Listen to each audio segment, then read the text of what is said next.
Olá, boa tarde, boa noite, boa madrugada, bom dia, dependendo do momento que você esteja assistindo a esse vídeo, né? Estamos aqui, eu, a Daniela, a Laís, né, para dar continuidade à leitura, reflexão e debate coletivo da fundamentação da metafísica dos costumes, né, da tradução do Guido de Almeida. O texto é de Kant, né, Immanuel Kant, aquele que é tido como o maior filósofo do século XVIII, o maior pensador iluminista, né, e que, querendo ou não, né, produziu um texto bastante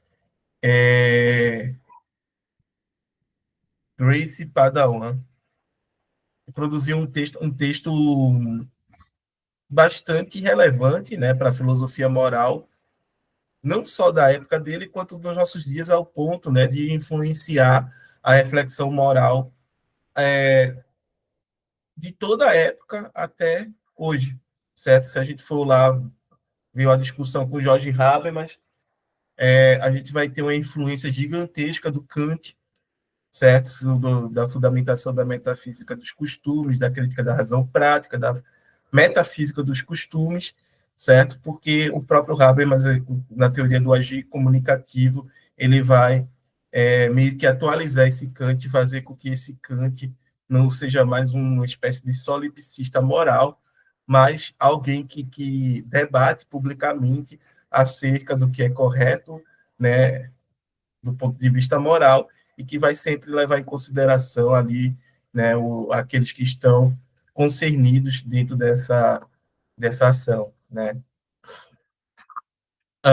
Se a gente for dar uma olhada em uma teoria da justiça do John Rawls, ele também dialoga com Kant, né? Então, a gente tem uma série de autores, Ernest Duyckendorf, né? Se a gente for procurar em outros parâmetros, sempre vai ter alguém ou concordando ou discordando do Kant. Então, não tem como a gente negar a importância, né, de um autor que ou a gente concorda ou discorda com ele, mas não pode deixar de citar, certo? Então, ele produziu algo de extrema importância aqui para a gente, certo? O Hudson acabou de entrar aí. Seja bem-vindo, Grace. Seja bem-vindo, Hudson.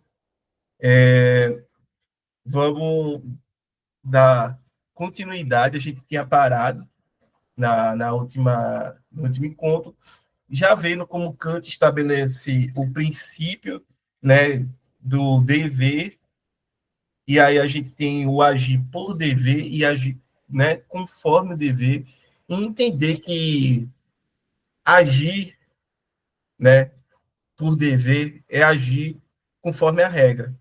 O Kant ele cita um exemplo muito bom do comerciante, que o Jefferson foi muito feliz em colocar, né, que aquela coisa de que, mas para gringo é mais caro, né? A colocação do Jefferson foi extraordinária.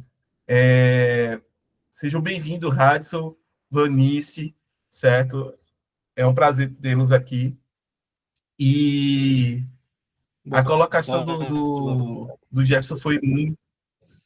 Boa tarde, Jefferson. Foi muito feliz, porque muita gente, muitos comerciantes, ao saber da ignorância, né, ao saber da inocência de determinados compradores, certo? Eles acabam se aproveitando, aumentando o preço, superfaturando ali a mercadoria, o produto, certo? Só porque são para pessoas que não têm a noção, certo, do quanto é, de fato, né, o preço de determinado produto ali. E aí, o comerciante honesto, né, que faz porque é correto, né, ele vende a preço justo porque é correto, porque é ser honesto ali, ele está agindo por dever.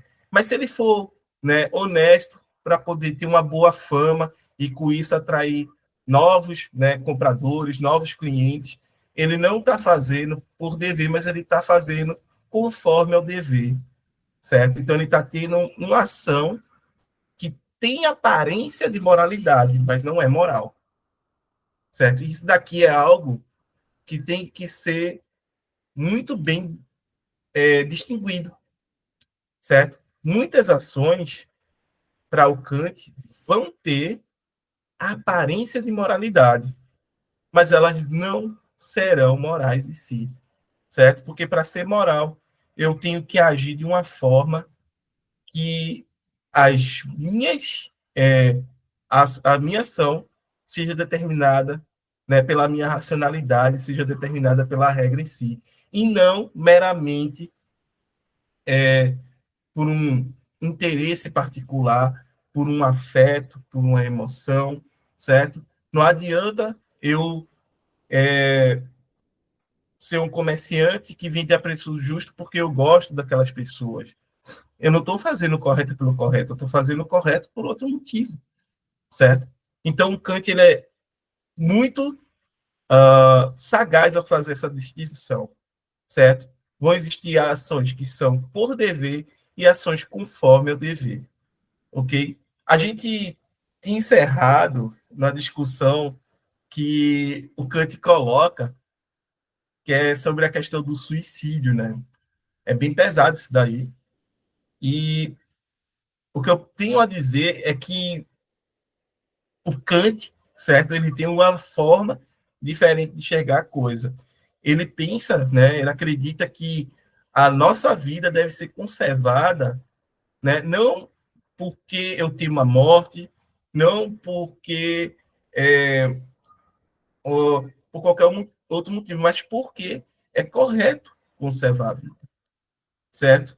Então, o Kant ele está partindo do princípio moral sobre a nossa condição, sobre a condição humana de finitude, né? E aí eu lembro a vocês que o sujeito moral kantiano, ele é o quê? Ele é racional, finito e imbuído de necessidades. Sempre lembre-se disso, né? Esse sujeito moral kantiano, ele por ser dessa forma, né?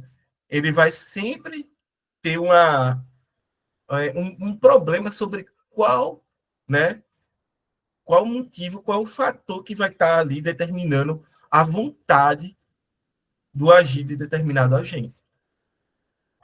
Ah, Edson, muitas vezes a gente não tem consciência do que nos determinou a agir. É verdade. E Kant, né, diz que a gente só vai ter consciência se de fato agiu corretamente quando tudo vai contra a gente agir por dever e ainda assim a gente age porque é o correto. É complicado isso, é contrafactual muitas vezes, porque muitas vezes a gente é obrigado mesmo a considerar, não, olha, são pessoas que são próximas a mim, que eu tenho afeto por elas, certo? E por conta disso eu acabei agindo de tal e tal forma. Quantas vezes a gente não viu isso? Quantas vezes a gente não vê pessoas, certo? E isso se torna cada vez mais corriqueiro, fazendo amizades para se beneficiar, né? Dentro de determinadas instituições e etc. É algo corriqueiro nas relações humanas. Mas Kant vai dizer, é corriqueiro, mas não é moral. Né? Dentro do rigor filosófico, né, da moral kantiana, ele pode até dizer, não, isso é corriqueiro, mas não é moral. Porque o correto já está estabelecido, já está dado para a nossa razão. A gente sabe, a gente só basta consultar a si mesmo, não precisa nem dialogar com o outro. Né? A gente já sabe. E aí, a gente vai dar continuidade, porque até a questão de assegurar a própria felicidade é um problema moral para o Kant, ok? Alguém gostaria de falar alguma coisa? O Ratsu está caindo aí e voltando. Laís, Daniela, Eu Vani. acho que fica mais fácil de, assim, não mais fácil, mas talvez seja isso. Quando ele fala, tipo, da universalização, tipo, eu acho que são testes, né? São as formulações do imperativo. Eu acho que fica mais tranquilo, que você fala assim, suicidar, eu acho que isso poderia ser universalizado. Aí parece estranho. Aí eu acho que isso ajuda, assim, né? Assim, não que Sim, resolva o problema, mas pelo menos explica um pouco melhor, né? Por que que racionalmente não. né, não pode suicidar, né, contraindicado, que essa pessoa Porque no fundo são máximas que não dá para a gente universalizar. Não vão passar no teste do imperativo categórico, né? Quando a gente chegar, quando ele estabelecer aqui a primeira fórmula do imperativo categórico, de fato vai ficar mais fácil a gente olhar isso. Pô, será que dá para a gente tomar isso como uma regra universal? Será que dá para a gente aprovar isso? Não dá, né? Então, ele vai estabelecer um critério moral para a gente, né, discernir o que é moralmente aceito e o que não é moralmente aceito. Perfeito, galera. Muito bem colocado, viu, Laís? Podemos dar início à nossa leitura?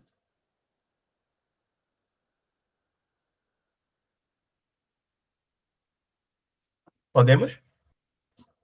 Então vamos lá. Assegurar sua própria felicidade é um dever, pelo menos indiretamente, pois a falta de contentamento com o seu estado, sob a permanência de uma multidão de cuidados e em meio a necessidades não satisfeitas, poderia facilmente transformar-se numa grande tentação à transgressão dos deveres. Porém, mesmo sem olhar aqui para o dever, todos os homens já têm em si mesmos a mais poderosa e íntima inclinação à felicidade, porque é precisamente nessa ideia que se reúne para formar uma soma, peraí, para formar soma todas as inclinações. Deixa eu colocar aqui.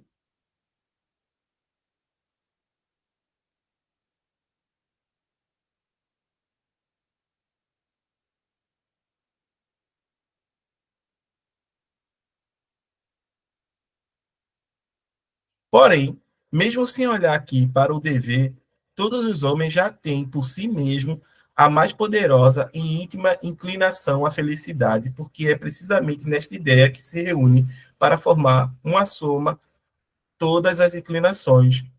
Só que o preceito da felicidade é, no mais das vezes, de tal natureza que ele fez grande derrogação a algumas inclinações, e, no entanto, um homem não pode se fazer um conceito determinado e seguro da soma da satisfação de todas as inclinações sob o nome da felicidade, donde não é de admirar que uma única inclinação determinada com respeito àquilo que promete e ao tempo necessário para obter sua satisfação, possa preponderar sobre uma ideia vacilante e que o homem, por exemplo, que sofre de gota, possa escolher saborear o que lhe aprouver e sofrer o que puder, uma vez que, pelo menos aqui, segundo o seu cálculo, não se privou do gozo do instante presente pela expectativa, talvez infundada, de uma aventura que se presume inerente à saúde. Porém, mesmo no caso em que a inclinação universal à felicidade não determine sua vontade, mesmo que a saúde, ao menos para ele, não pertença de maneira tão necessária a esse cálculo, resta ainda aqui, como em todos os outros casos, uma lei, a saber, a de promover sua felicidade. Não por inclinação, mas por dever, e é só então que seu comportamento tem um valor propriamente moral.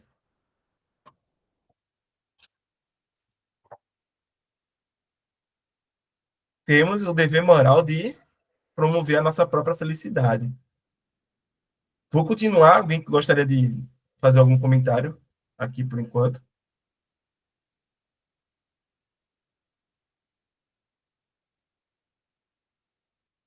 tô tentando entender aqui. Ele não se privou, né? A pessoa, ou ela se priva. Eu acho que eu vi.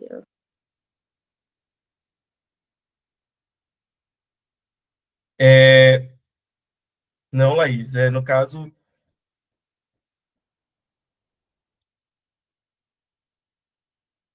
Um homem, por exemplo, que sofre de gota, possa escolher saborear o que lhe aprouver e sofrer o que puder, uma vez que, pelo menos aqui, segundo o seu cálculo, não se privou do gozo do instante presente, pela expectativa talvez infundada de uma ventura que se presume inerente à saúde. Certo? No caso, ele não se privou, né? É. Entendeu? É aquela coisa, né?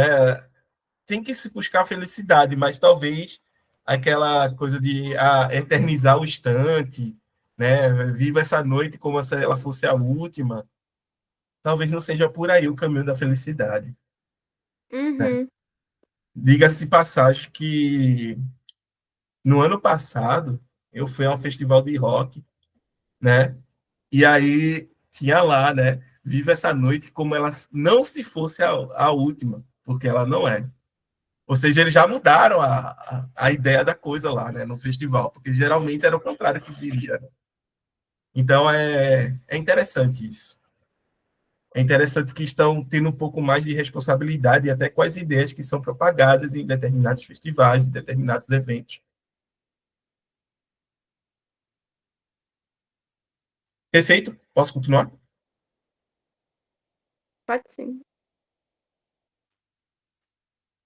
É assim, sem dúvida, que devem ser entendidas as passagens das Escritas, onde se manda amar o próximo, até mesmo o nosso inimigo, pois um amor enquanto inclinação não se pode mandar, mas fazer o bem por dever, mesmo quando não somos impelidos a isso por nenhuma inclinação, e até mesmo quando a isso resiste uma aversão natural e invencível, é amor prático e não patológico, que está situado na vontade e não no pendor da sensação, em princípio da ação, e não numa solidariedade sentimental. Só aquela, porém, pode ser mandado, desculpe. Incrível a gente ler essa passagem logo no domingo de Páscoa, né? Porque é o mandamento de Cristo aqui, né? Amar o próximo como a si mesmo, inclusive os inimigos, né? Mas aí ele não está se referindo a um amor patológico, ele está se referindo a um amor prático, né? Um amor na prática. E aí, no caso, é tratar, eu acredito que seja até tratar moralmente os inimigos, né? Ter até esse ponto de tratar de forma moral os inimigos. Prossigo?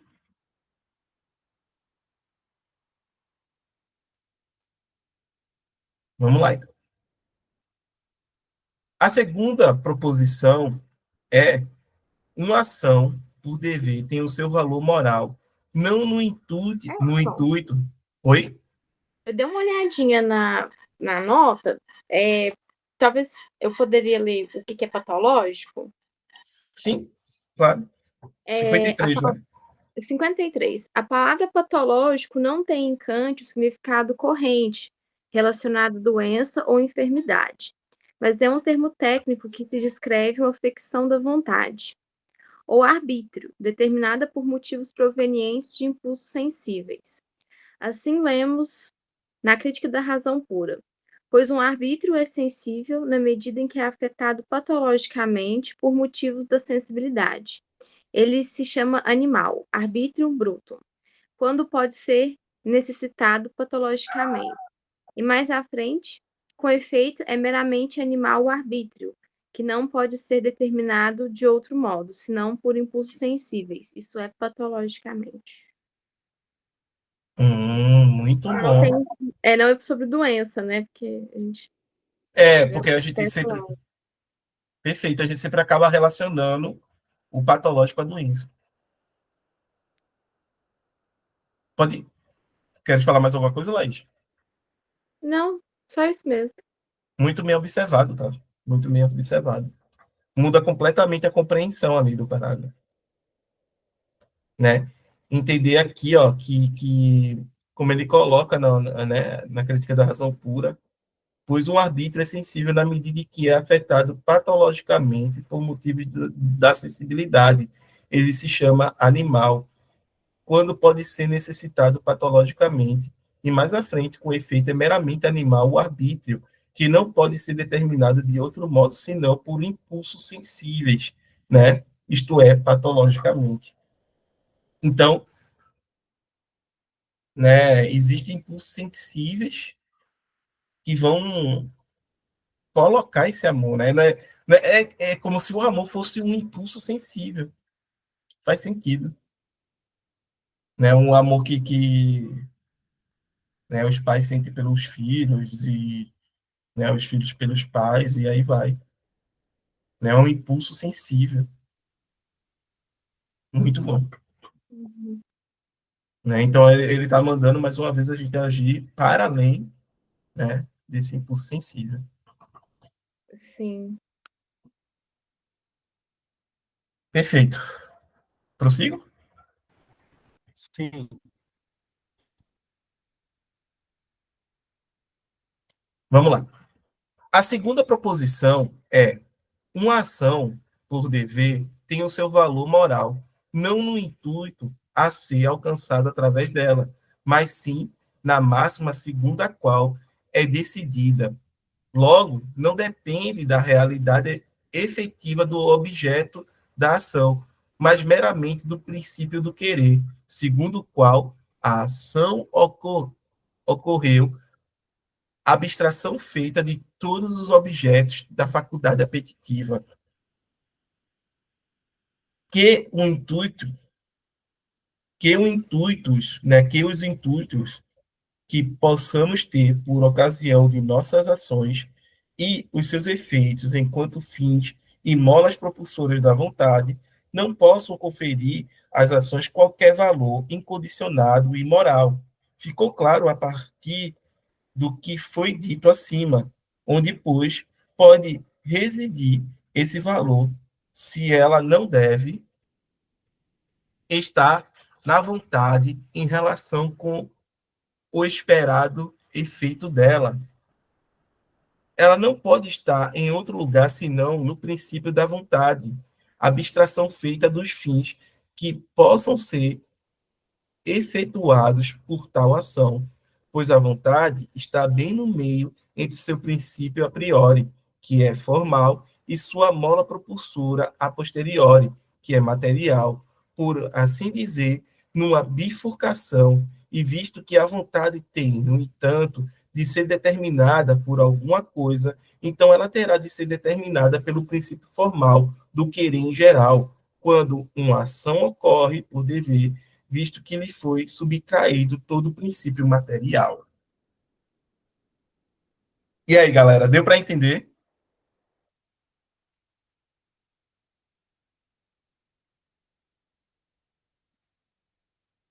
Vamos lá. A nossa vontade, né, ela tá nessa bifurcação, né, entre o mundo fenomeno e o mundo numênico. A vontade, ela pode ser tanto determinada por um princípio formal, que está lá no mundo numênico, quanto por um princípio material que faz parte do fenômeno, faz parte da nossa sensibilidade, certo? E aí, o que acontece? A gente só age moralmente na medida em que a nossa vontade é determinada por esse princípio formal que é a priori, certo? Se a nossa vontade agir conforme ao princípio material que é a posteriori, a gente vai estar incorrendo, né, numa ação que pode ter aparência de moralidade, né, mas ela nunca vai ser uma ação por dever. Ela nunca vai ter um valor de moralidade. Consegue entender, gente? Sim.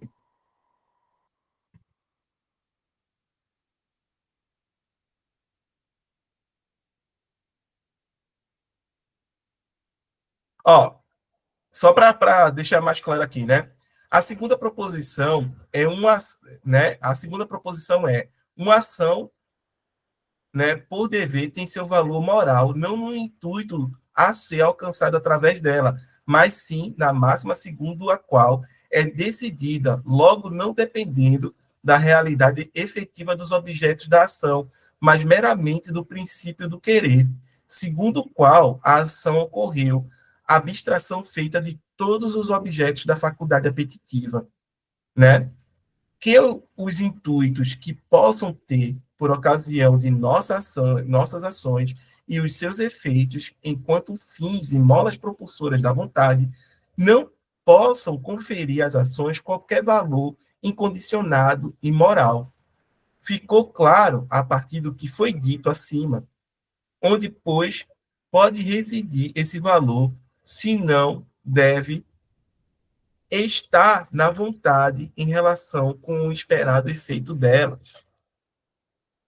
Ele não pode estar em outro lugar senão no princípio da vontade, abstração feita dos fins que possam ser efetuados por tal ação, pois a vontade está bem no meio entre seu princípio a priori, que é formal, e sua mola propulsora a posteriori, que é material, por assim dizer, numa bifurcação, e visto que a vontade tem, no entanto, de ser determinada por alguma coisa, então ela terá de ser determinada pelo princípio formal do querer em geral, quando uma ação ocorre por dever, visto que foi abstraído todo o princípio material. Ou seja, eu tenho que abstrair do material, né? Ele está usando o termo abstrair aqui, mas a gente poderia dizer também suprimir, tá? E tem um outro ponto que está no início desse parágrafo, que é quando ele vai falar da máxima. Vamos esperar chegar mais para frente, porque ele vai dizer que máxima é o princípio, é já na próxima página.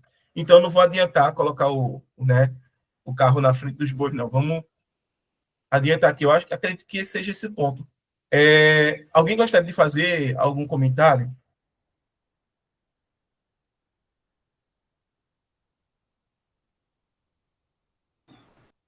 Então, a vontade, ela é comandada, determinada pelo princípio formal, e isso não é incluído ou foi subtraída a mola propulsora material. Então, é isso, seria isso. Quem comanda a vontade vai ser esse princípio formal. Isso. A gente tem que subtrair, a gente tem que desconsiderar, suprimir esses impulsos, né, que vêm da parte material, que esses impulsos a posteriori, né?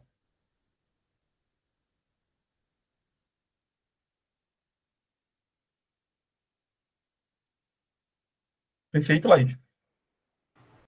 Certinho, obrigada. E, Edson, tem como você Oi. aumentar um pouquinho mais a letra? Só um pouquinho? Eu acredito que sim, só um momento. Aqui, por favor. Agora, tá bom? Tá melhor, tá melhor. Obrigado. Não sei se dá mais. Agora vai, hein? Agora sim. Agora vai, agora vai. Certo. A terceira proposição, enquanto consequência das duas anteriores, eu a exprimiria da seguinte maneira: o dever é a necessidade de uma ação por respeito à lei. Rosimar, boa tarde, seja bem-vinda. Estamos lendo, debatendo e discutindo a primeira sessão da fundamentação da metafísica dos costumes do Kant, na tradução do Guido Almeida. Boa tarde, muito obrigado pela acolhida. Estou entrando agora porque eu me perdi em outras tarefas. Mas eu quero acompanhar de prontidão. Sem problema, certo? Tendo dúvida, basta levantar a mão que a gente passa a palavra. Certo, só retomando aqui. A terceira proposição, enquanto consequência das duas anteriores, eu a exprimiria da seguinte maneira: o dever é a necessidade de uma ação por respeito à lei.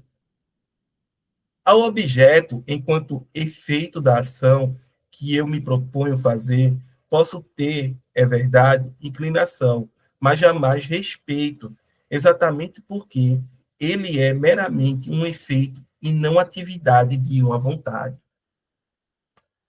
Do mesmo modo, não posso ter respeito pela inclinação em geral, seja minha, seja de outrem, posso, no máximo, aprová-la no primeiro caso, no segundo, às vezes, até mesmo amar, isto é, considerá-la como favorável ao meu proveito. Só o que está vinculado à minha vontade, como uma mera razão para agir. Espera aí, deixa eu baixar um pouquinho aqui. Jamais, porém, como um efeito, o que não serve à minha inclinação, mas prepondera sobre ela, ou pelo menos exclui inteiramente que ela tenha um peso decisivo. Quando da escolha, por conseguinte, a mera lei por si só isso pode ser um objeto de respeito e assim um mandamento. Ora, uma ação por dever, deve pôr à parte toda a influência da inclinação, e com ela todo o objeto da vontade. Logo, nada resta para a vontade que possa determiná-la, senão, objetivamente, a lei, e subjetivamente, puro respeito por essa lei prática. Por conseguinte, a máxima. Por conseguinte, a máxima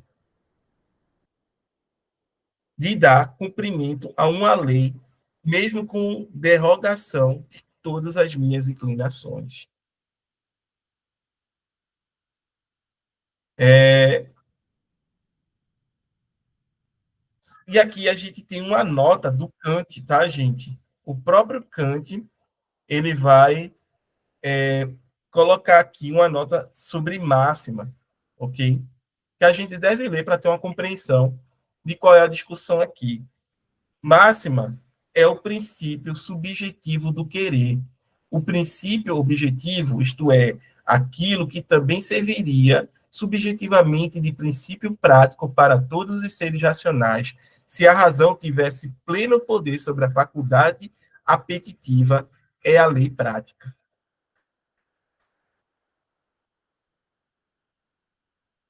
E aí? Complicou, não foi?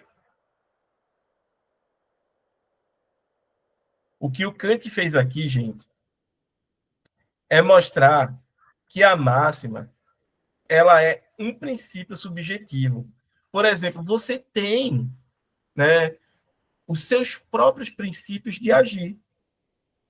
Né? Você, enquanto pessoa, enquanto um sujeito, né, racional, finito, imbuído de necessidade, né, que vive no mundo, né, no mundo das coisas, no mundo da vida corrente, por assim dizer.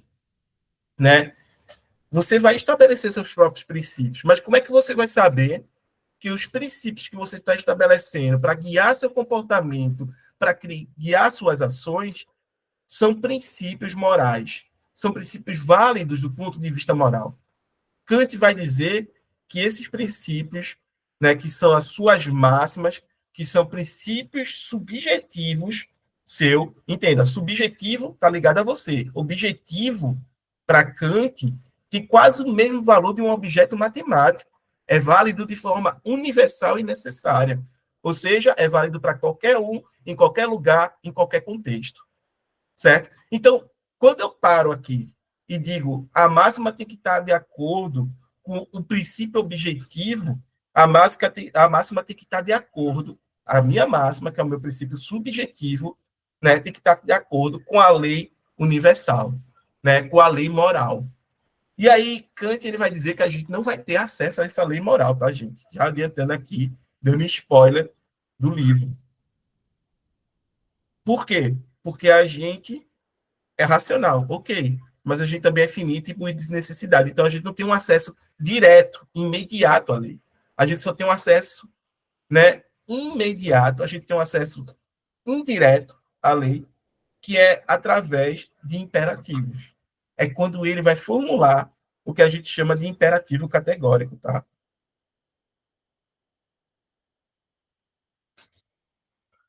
Então, notem aqui, né, que tem um outro problema também. O dever é a necessidade de uma ação por respeito à lei. Cara, isso daqui é o problema que em metaética a gente vai chamar de motivação moral, né? Por que eu quero agir moralmente? Eu sei o que é correto do ponto de vista moral. Ok, né? Eu fui aqui, deliberei subjetivamente comigo mesmo, encontrei, eu sei o que é correto, mas por que eu vou querer agir moralmente? O que é que motiva uma pessoa, em outras palavras, a agir moralmente? É o problema da motivação. Se as minhas inclinações, os meus afetos, os meus sentimentos, as minhas emoções não podem ser o motivo de eu querer agir moralmente. Uma vez que se eu ajo, a minha ação ela não vai ser moral, ela só vai ter a aparência de moralidade, né? Se eu ajo corretamente porque eu gosto das pessoas, né? Porque eu acho essas pessoas carismáticas, né? Eu só vou estar agindo de forma, né, que aparenta ser moral, mas não que é moral em si, né? Quando os pais agem corretamente com seus filhos, porque amam os filhos, ok? Eles estão agindo porque amam, eles não estão agindo porque é correto tratar os filhos daquela forma. Para Kant, eles estão todos tendo ações que são aparentemente morais e não, né, morais em si. O ponto todo é esse, é um problema que quando eu estudei Kant faz tempo, né, uns 10, não, mais de 10 anos atrás, eu me colocava, por que eu vou querer agir? Por respeito à lei, diria Kant aqui, certo? É por eu ter respeito à lei moral que eu vou querer agir moralmente. Mas aí eu me pergunto, né? Porque ele vai dizer que esse respeito é puro aqui, ó. Quando ele está falando exatamente aqui. Ora, uma ação por dever deve pôr à parte toda a influência da inclinação, e com ela todo o objeto da vontade.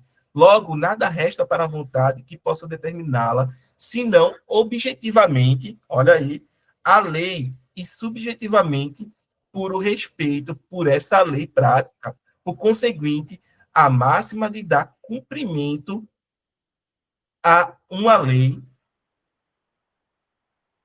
mesmo com derrogação de todas as minhas inclinações, né? Então, o respeito para Kant é um sentimento, né? Mas ele é um sentimento puro. Por que ele é um sentimento puro? Porque ele é livre de inclinações. Ele é livre da nossa sensibilidade. É complicado isso, né? É como se a razão criasse um sentimento para nos colocar a agir, né? Para eu colocar as coisas em um termo mais, assim, mais evidente, mais claro. Eu não penso agir. Eu sinto vontade de agir. Entende? Eu sinto. Então, é um sentimento que me coloca a agir. E não a racionalidade. E não a razão que me coloca a agir. E aí, gente, o que é que vocês acham? Alisson? Então, não é a razão, é o sentimento que move a pessoa a agir, é isso que você está dizendo? É essa discussão. É esse Ah, o debate aqui na metaética. Né? Porque, ah, é. para toda a tradição, Uhum. desde Platão e Aristóteles até Kant, são os sentimentos que nos colocam a agir. E aí a gente tem que cultivar os bons sentimentos para poder gerar as boas ações, né? Cultivar o sentimento de amor, de empatia, né? Os sentimentos que praticamente todos os pensadores, até Kant, vão dizer que seriam os bons sentimentos e sentimentos morais, certo? Só que quando eu chego a Kant, ele vai dizer que não, porque esses sentimentos são inclinações. Esses sentimentos fazem com que a gente perca, né, a universalidade e necessidade das nossas ações. E aí eu tenho que ter um outro sentimento, que não é um sentimento de inclinação, que seria o respeito puro. Entende? Eu acho que eu entendi o que o Kant quer dizer. É como a questão da subjetividade para ele é universal, né, como todos nós temos que, para poder agir moralmente, você tem que agir de acordo com exatamente com uma consciência universal ali para ele, né? Todo mundo tem que agir conforme a lei, né? Ali, de acordo com uma lei para poder agir moralmente. Então, como como posso dizer, o raciocínio dele gira em torno de uma coletividade, né? Que todo mundo tem que seguir uma lei, então acaba no fim, muitas vezes confundindo com uma espécie de sentimento, né? Como lembra ali na obra daquele filósofo católico lá que escreveu as Confissões, o Santo Agostinho, né? Santo Agostinho. Santo Agostinho. Quando ele está diante de uma árvore, de uma pereira, né? De uma árvore que dá pera ali, produz pera. Aí ele chega a dizer assim que ele ficava pegando as peras juntamente com os colegas dele, né, dando a entender que ele estava roubando a pera do vizinho lá, né? Então ele chegou a dizer que era uma atitude dele que normalmente que causava estranheza para ele, né? Porque normalmente, se ele estivesse sozinho, ele não ia fazer aquele tipo de coisa, entende?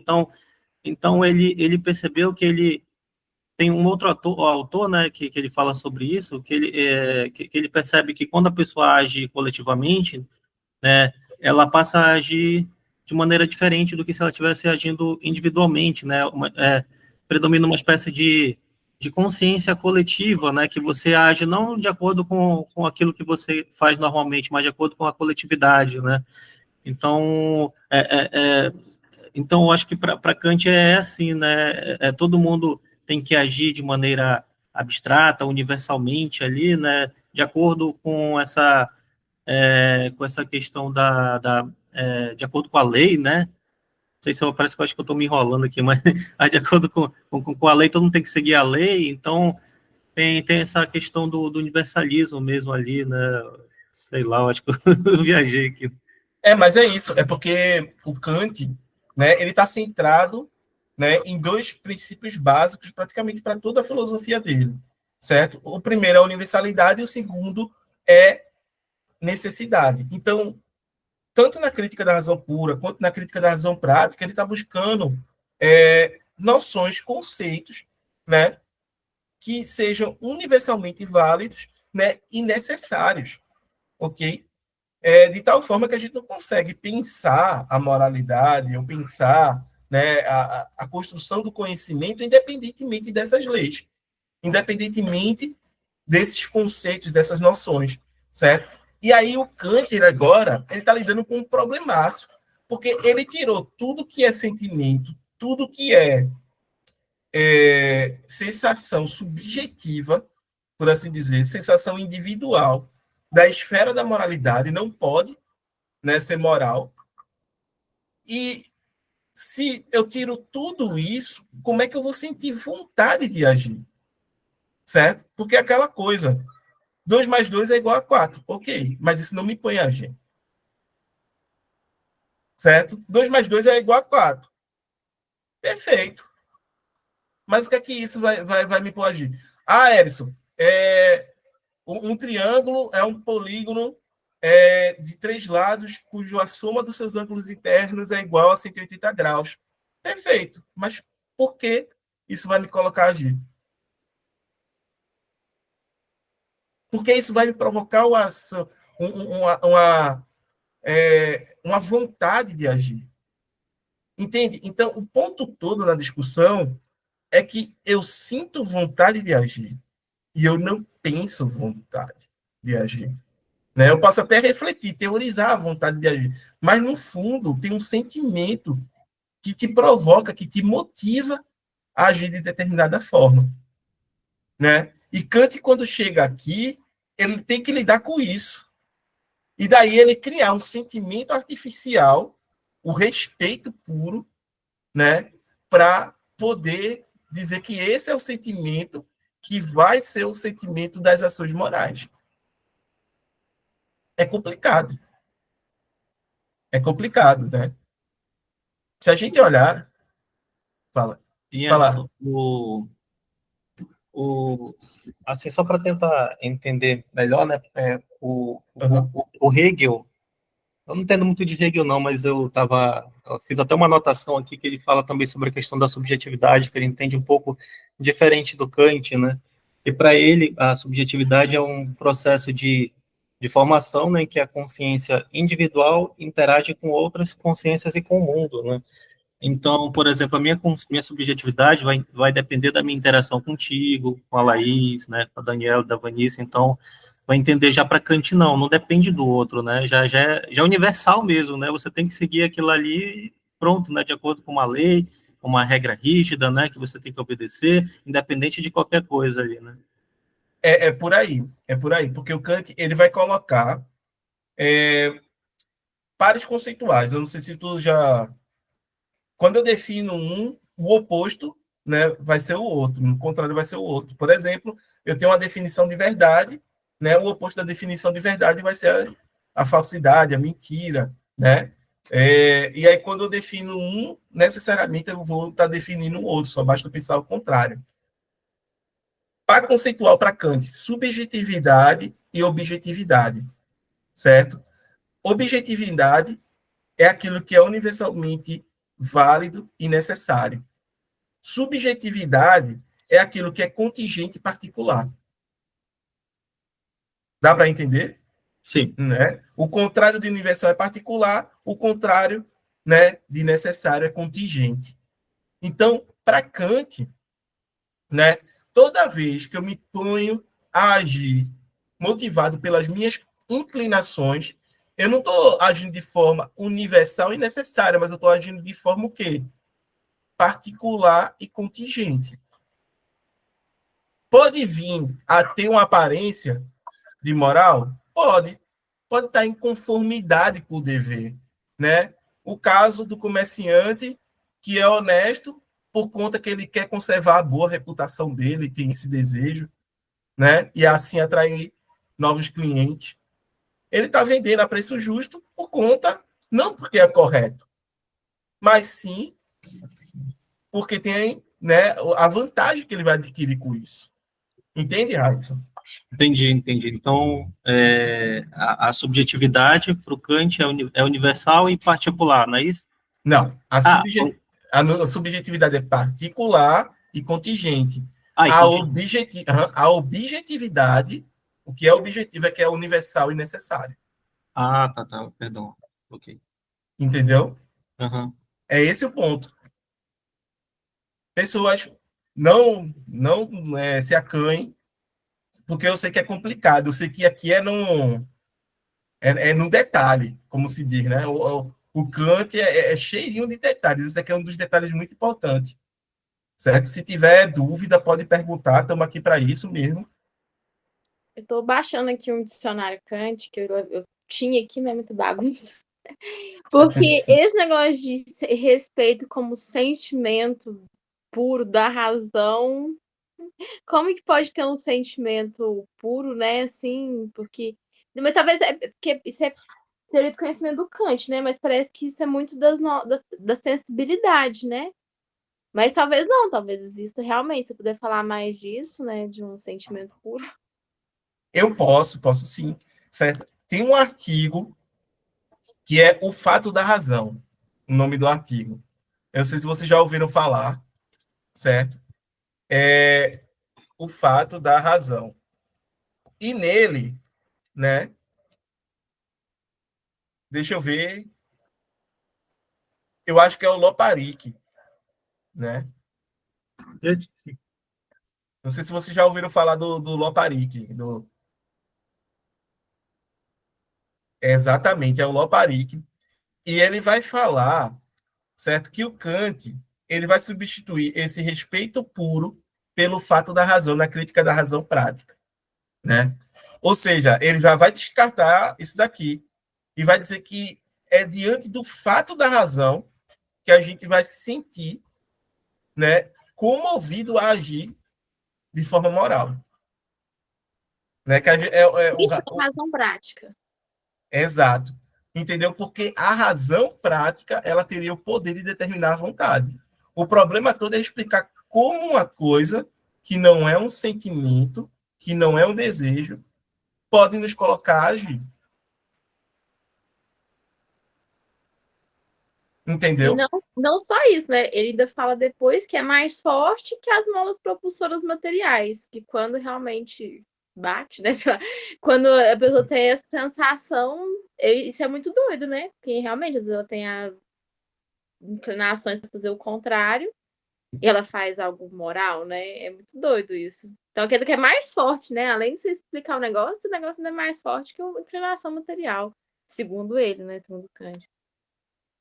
Exato, exato. Né?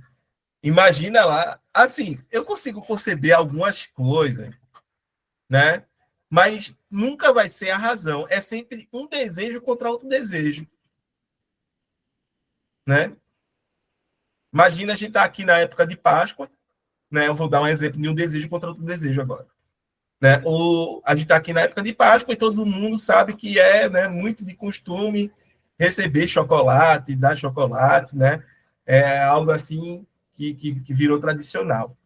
E aí você é uma daquelas pessoas que está dedicada a perder peso, né? Mas que ama chocolate. Você tem por assim dizer, desejos. Um, né, entrar em forma, perder peso, e o outro, né, satisfazer o desejo, a vontade que você tem de comer chocolate. Aqui não tem racionalidade, é um desejo contra outro desejo. Né? E que vence o desejo mais forte. Entendeu? Parece que a. Mas você acha mesmo? Que eu vejo que, tipo assim, a pessoa lá encher o corpo dela de açúcar, ela não tá se tratando como um fim em si mesmo. Assim, pode ser até aquele chocolate de 80% cacau, tá? Tá bom, entendi. Mas mesmo assim, né? Não tá tendo, enfim, sei lá.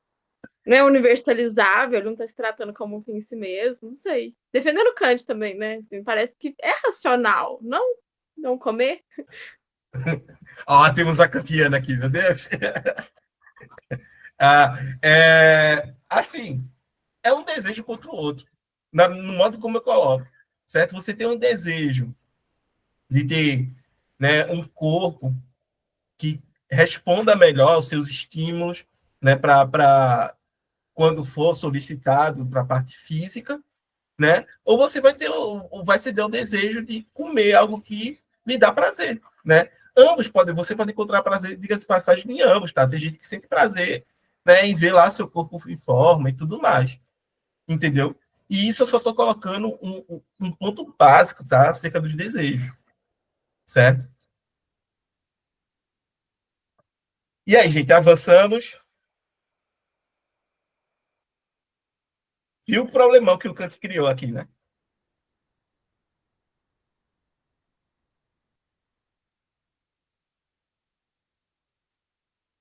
Podemos seguir. Vocês viram o problemão que o Kant se meteu aqui, né? Que o Kant criou para si, né? Vamos lá. Não está, pois, o valor moral da ação no efeito que dela se aguarda. Logo, tampouco em qualquer princípio da ação que precise tomar seu motivo de efeito que é aguardado, pois todos esses efeitos, o estado aprazível em que nos encontramos e até mesmo a promoção da felicidade alheia, também poderiam ser produzidos por outras causas, e não seriam preciso, e não seria preciso, pois, da vontade de um ser racional, na qual não o bastante e na qual apenas pode ser encontrado o bem supremo e incondicional. Por isso, nada senão a representação da lei em si mesma, que, por certo, só tem lugar no ser racional, na medida em que ela, a representação da lei, mas não um efeito esperado, é a razão determinante da vontade. Pode constituir o bem tão excelente a que chamamos moral, o qual já está presente na pessoa mesma que age segundo a representação dessa lei, mas não se deve esperar que provenha primeiro de todo efeito. E agora temos uma outra nota gigante aqui do Kant. Poderiam lançar-me a cara que, por trás da palavra respeito, eu estaria tão somente buscando refúgio num sentimento obscuro, em vez de dar com um conceito da razão. Parece que ele escutou a gente, né? Uma orientação clara nessa questão. Todavia, ainda que o respeito seja um sentimento, nem por isso ele é um sentimento recebido por influência, mas um sentimento autoproduzido através de um conceito da razão, e por isso especificamente distinto de todos os sentimentos da primeira espécie, que podem ser reduzidos à inclinação ou ao medo. O que reconheço imediatamente como lei para mim, reconheço com respeito, o qual significa meramente a consciência da subordinação da minha vontade a uma lei, sem inclinação, desculpa, sem mediação de uma outra influência sobre o meu sentido. A determinação imediata da vontade pela lei e a consciência da mesma chama-se respeito, de tal sorte que este é considerado como efeito da lei sobre o sujeito e não como causa da mesma.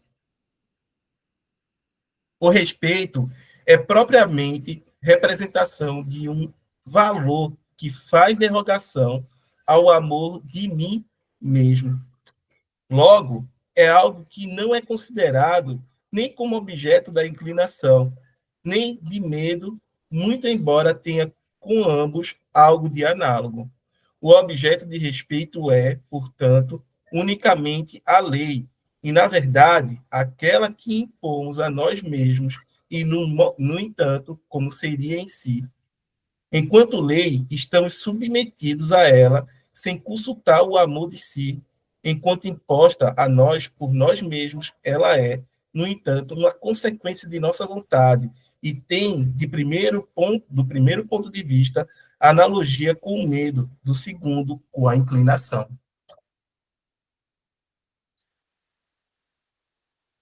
E aí, gente?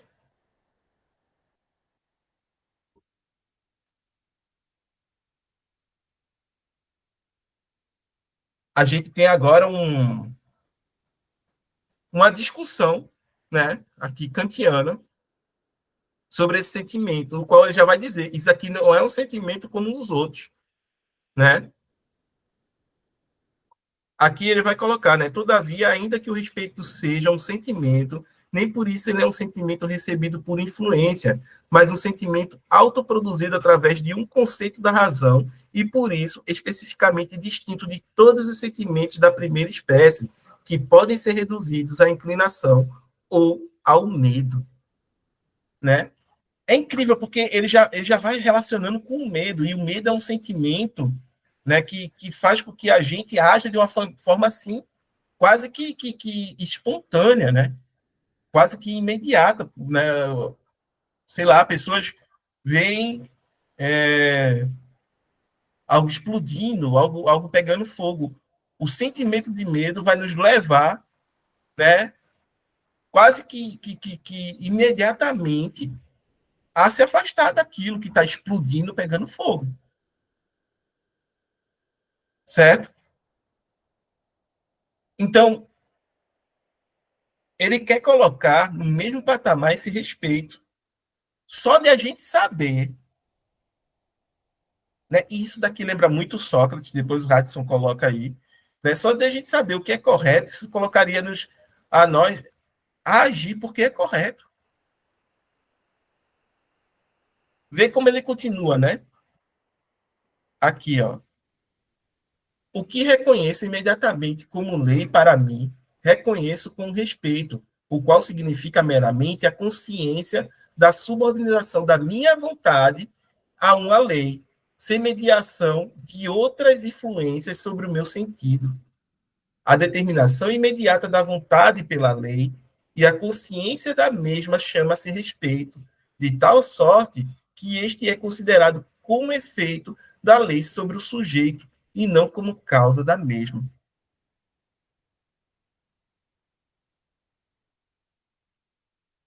A lei moral causaria na gente esse impacto, minha gente.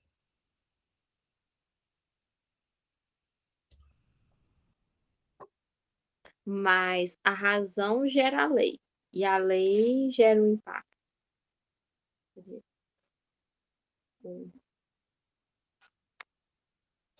É complicado. O respeito é propriamente a representação de um valor que faz derrogação ao amor de mim mesmo.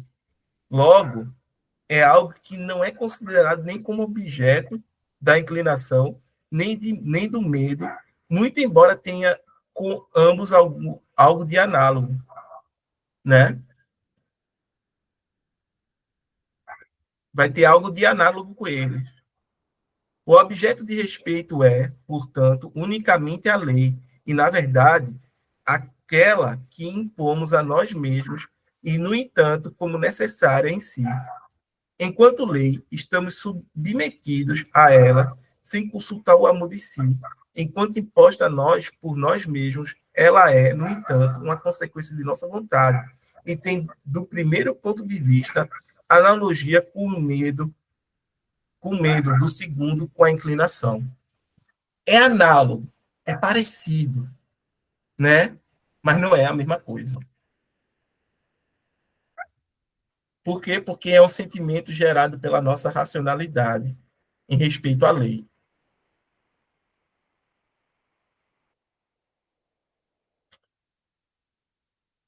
Cara, isso é muito metafísico.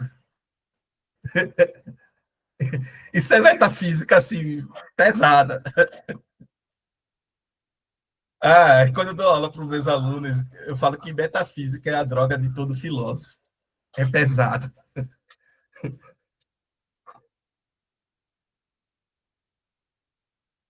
O que é que vocês acham, gente? Porque, assim, eu sei que é um parágrafo difícil e volta lá na questão da motivação. Mas será que só pelo fato de a gente saber o que é correto, a gente já se sente motivado a fazer o que é correto?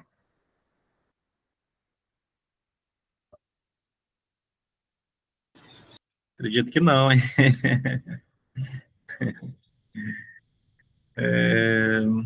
Acho que essa é uma questão que os antigos batem muito na tecla ali, né? Saber o que é correto, mas ainda assim não significa que você vai fazer o que é correto, né? Porque justamente eles falam muito sobre a questão do domínio de si mesmo, né? E parece que é para poucos, assim, eles dão uma ideia de que é para poucos, é mais para o filósofo, para aquele que raciocina, né? Para aquele que não se deixa levar pelas paixões, pelos desejos, né? A gente pode trazer para hoje mesmo, uma pessoa que, que, que usa qualquer substância ilícita aí, né, ou uma droga, e ele sabe que aquilo ali vai fazer mal para ele, né, cara, mas ele está usando, Exato. ou álcool mesmo, né, ele vai, bebe, e muitas vezes ele, justamente por causa daquela bebida, ele acaba se descontrolando e agredindo pessoas ao seu redor, né, sua esposa, seus filhos, e depois quando fica bom, bem, né, fica bom da bebida lá, fica sóbrio, ele começa a refletir sobre o que ele fez e começa a se arrepender, poxa, eu nunca mais vou beber, e no outro, 2 dias depois, 3 dias depois, o cara tá bebendo de novo, ou seja, o cara tá o domínio próprio ali já passou bem longe, né, mano? Então ele sabe qual é o certo, mas ele não consegue, não tem motivação, né, não tem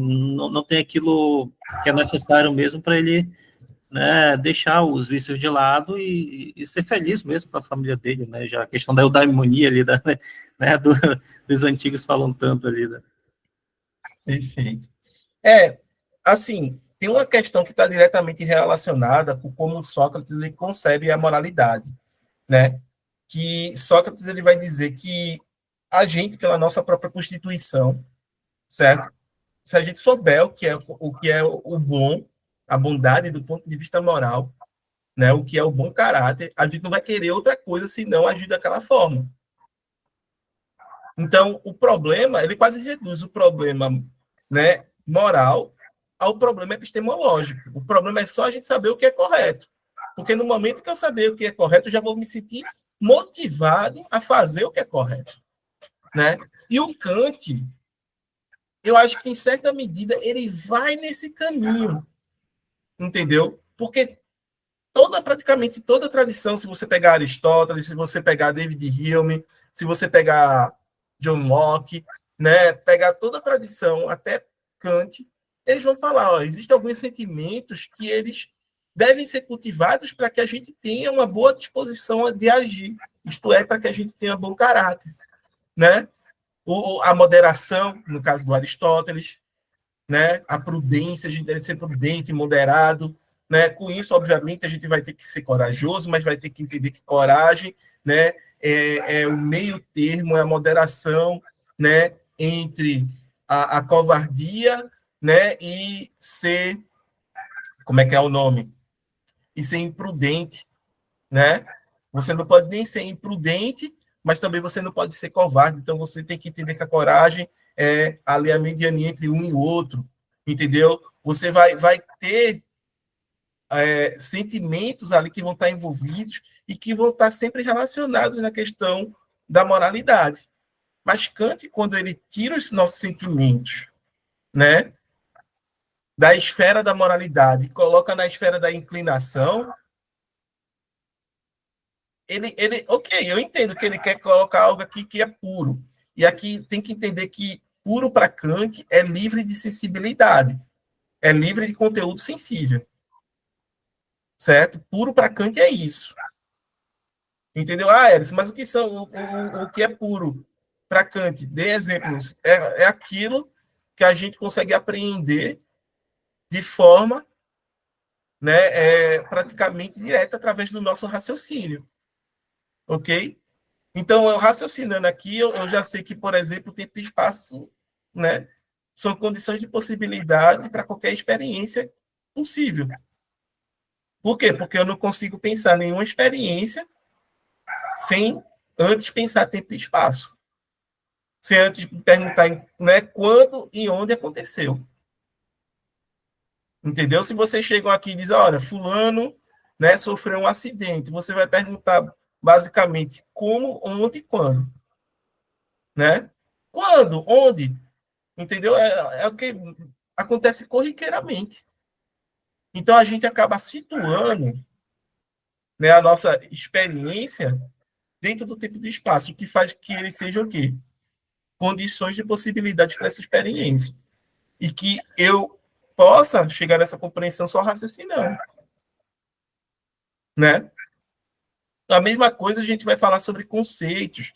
Né? Quando eu digo, por exemplo, todo solteiro é um não casado, eu estou falando da definição de solteiro. Todo solteiro é um não casado. Tem uma definição. Entendeu? Então, como é que eu posso ter um sentimento puro? Kant ele disse que é por aí. Certo? Que é, que é esse sentimento de respeito. Né? Poderia lançar minha cara que por trás das palavras respeito eu estaria tão somente buscando refúgio no sentimento obscuro, em vez de dar com um conceito da razão, uma orientação clara nessa questão. Sei lá. Ele tem consciência. Assim, o bom é que ele tem consciência da dificuldade que ele está inserido. Né? Tem tanta consciência que ele colocou, foi obrigado a colocar uma nota de rodapé no texto dele.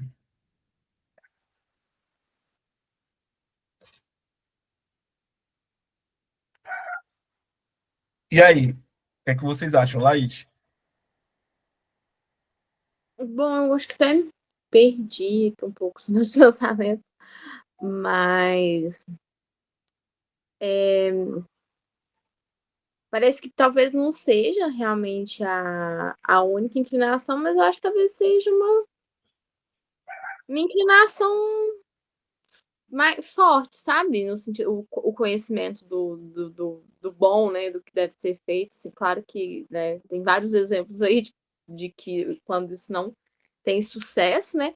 Mas eu acredito que seja mais uma, né? Dessas que estão aí na mente do ser humano ali quando ele está fazendo o processo de tomada de decisão dele. Claro que ele tem as vontades, né? Dele, assim, as inclinações, mas ele também tem isso. Eu acho que isso tudo pesa também. Para certas pessoas vai pesar mais, vai pesar menos, não sei. Mas talvez seja uma das coisas que estão ali, né, nessa disputa. Eu É isso. vou colocar aqui também no grupo o verbete do respeito. Às vezes Bom, pode ser interessante para a gente. se tu quiser ler para a gente, Tá, posso ler também. Peraí que eu comecei a cortar. Respeito ou reverência, né? Aí fala assim: ver também exemplo, filosofia prática, incentivo, lei, pessoa, reino dos fins, sublime. Kant define respeito. Aí tem CJ. CJ, você sabe qual que é o livro do Kant? CJ, Como o crítica da faculdade de julgar. certo, crítica da faculdade de julgar como sentimento da inadequação de nossa capacidade para a consecução de uma ideia que é lei para nós. Embora use o termo de muitas e distintas maneiras. Na crítica da faculdade de julgar, por exemplo, o sentimento do sublime na natureza, abre aspas, é de respeito pela nossa própria vocação, mas que atribuímos a um objeto da natureza mediante certa subrepção. Nesse caso, Achtung, né, o respeito, a reverência, deveria ser traduzido de acordo com a sugestão de Kant na crítica da razão prática, como o sentimento de admiração ou afeto de estupefação. Em crítica da razão prática, o sentimento moral de respeito é produzido unicamente pela razão e nada tem de patológico, que a gente falou mais cedo, né? Nada tem de desinclinações. Serve apenas como um incentivo para fazer da lei moral a nossa máxima de ação. Entretanto, mesmo nesse caso, é importante distinguir entre o respeito propriamente dito e o respeito atribuído a pessoas por uma certa subrepção. O respeito pela nossa própria vocação, a qual foi atribuída à natureza e convertida em fonte de admiração e estupefação, que constitui o sentimento do sublime, também pode ser atribuído a pessoas. Neste caso, Achtung pode ser traduzido como respeito por pessoas como fins em si. Um respeito que sempre se aplica somente a pessoas, nunca a coisas. Também isso, porém, à semelhança do sublime, é somente uma subrepção do Achtung, ou reverência pela lei. O respeito que temos por uma pessoa é realmente reverência pela lei, a qual coloca o seu exemplo diante de nós. Nossa.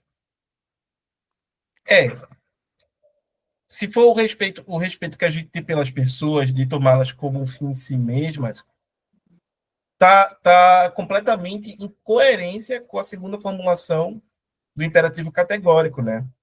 Que é agir de tal forma que leve sempre em consideração, né, a humanidade em ti quanto em outra pessoa, sempre como fim, nunca meramente como meio. Essa é a segunda formulação do imperativo categórico, tá? Eu acabei decorando. Desculpa. Eu estudei tanto que acabei decorando. E isso daí é bem interessante, porque, né, levar o outro como um fim em si mesmo e o respeito a isso, pode ser que até funcione.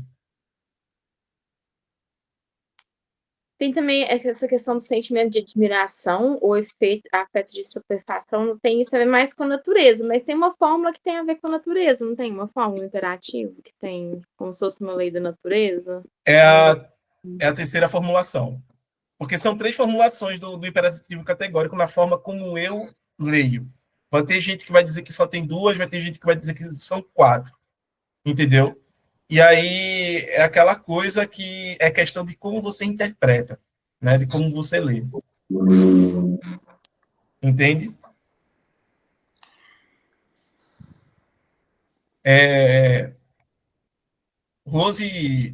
Rosimar? Pessoal, cheguei, já havia começado a aula, toda a explanação. Confesso que é um assunto que eu tenho muito pouco conhecimento, ou quase nada, mas tem levantado vários questionamentos. Na fala da companheira aí, pegando só um textozinho, quando diz que o amor, o sentimento que a gente tem pelas pessoas é devido à lei. Foi isso mesmo ou eu estou entendendo errado? É isso? Eu entendi errado. É por aí. Né? A gente teria um sentimento, né, de respeito às pessoas por conta da lei. Porque cada ser humano, cada pessoa, seria um fim em si mesmo. Cada ser humano teria um valor intrínseco, por assim dizer, por ter um fim em si mesmo. E aí, né, cabe a nós, do ponto de uma perspectiva racional, ter um sentimento de respeito a todos. Pois é aqui que vem a minha indagação, vou falar assim, porque quando eu entrei nessa aula que te vi, eu não pensei na lei, mas vi um ser humano na minha frente falando que merece de mim todo o meu respeito e a minha consideração. Porque eu parto do princípio que eu não gostaria que fosse, não quero que faça comigo, não quero fazer com os outros o que eu não quero que faça comigo. Esse princípio que também é meio filosófico, é meio bíblico, muita coisa por aí. E eu parto que eu nem lembrei de nenhum de lei. Lembrei que eu vi um ser humano na minha frente, que ouvi uma outra pessoa falando, e todas, com igual, sem exceção alguma, eu devo desacatá-las. Tá? Voltando lá atrás, no começo, na hora que eu entrei na aula, em que você falou é você que estava falando do que a gente, deixa eu ver se eu retomo aqui a fala, ficou muito latente na minha cabeça, mas que a gente precisa acatar o outro, se é assim que eu entendi mesmo. Não, deixa, depois eu vou elaborar primeiro melhor a minha questão. Não está bem elaborada, não, vamos para frente. Perfeito, perfeito. Quando eu elaborar melhor, eu retomo. Perfeito. Só falando assim, né, fazendo uma observação, não faça com o outro aquilo que você não quer que faça consigo. Isso é algo que está na Bíblia, isso é algo que está em vários pensadores, certo? Isso, se você for ouvir Racionais MC, vai estar lá em Racionais MC, na música Fórmula Mágica da Paz. Uhum. Se você for para filosofia oriental, está lá nos textos de filosofia oriental de Confúcio, né? E por isso que é tido como a regra de ouro, né? Não faça com o outro aquilo que você não quer que faça consigo, né? Não seria o caso do Kant aqui, né? O Kant ele vai fugir Spinoza, disso. né? Ele tá Spinoza também, tá em uma série de pensadores, tanto ocidentais quanto orientais, né? Pensadores que acabam reproduzindo isso sem nem ter dialogado um com o outro, entendeu? É impossível ter dialogado porque a distância, né, do tempo não permitiria, e o tempo, né, não permitiriam isso. E eles chegam a essa conclusão, né? Isso daí seria a regra de ouro da moralidade, né? E o incrível é que também se repetem textos como a Bíblia, o Alcorão, certo? a gente vai ter Racionais MCs que né, como pode ser, um grupo de rap que os caras, na compreensão deles da realidade, chegaram a essa conclusão também, né, de como se vive, né, no meio das periferias e tudo mais. E aí eles colocam, olha aqui a regra de ouro é essa aqui, ó, né, não faz com o outro aquilo que você não quer que faça consigo. Então, assim, do ponto de vista moral, é uma regra, mas por incrível que pareça, o Kant vai até discordar dela. Porque se você. Porque se você não faz com o outro aquilo que você não quer que faça consigo, você está colocando o seu querer, a sua inclinação, como um princípio da ação, como aquilo que vai te mover a agir. Não é isso que pode ser. O Kant vai até discordar disso. Ele pode dizer, não faz com o outro, certo? Aquilo que não é universalmente aceito. Ele vai dizer, ótimo, é aí. Ah, entendeu? É aí. Entendi. Já estava te frustrando aqui já. Aquilo que não é universalmente aceito. Ok. Ele vai dizer agora, entendeu? Mas ele não vai dizer aquilo que você não quer que faça consigo, porque aí você já está, né, sendo. Você não está sendo universal e necessário, você vai estar sendo particular e contingente para ele. Ah, tá. Entendeu? Entendi. Pode ficar à vontade para levantar a mão, certo? Para fazer questões enquanto estivemos aqui, tá certo, Rosimar? Gente, tudo bem. Eu só estou colocando aqui para vocês verem na tela o artigo do Loparic, né?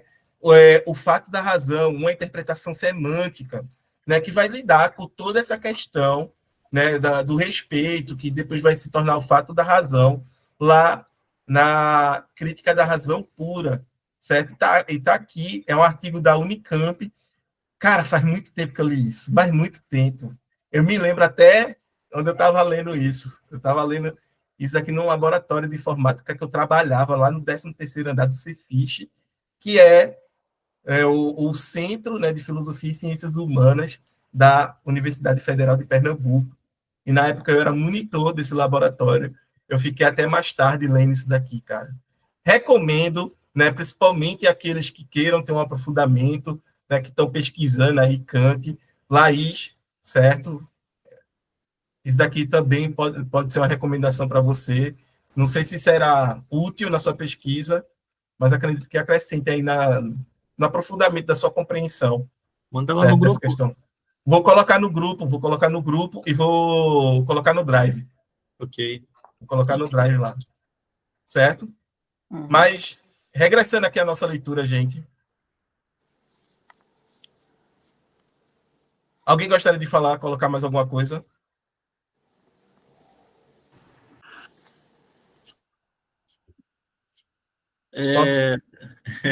Fala, Renato. Eu estava pensando no que a senhora... Rosemary, eu acho o nome dela.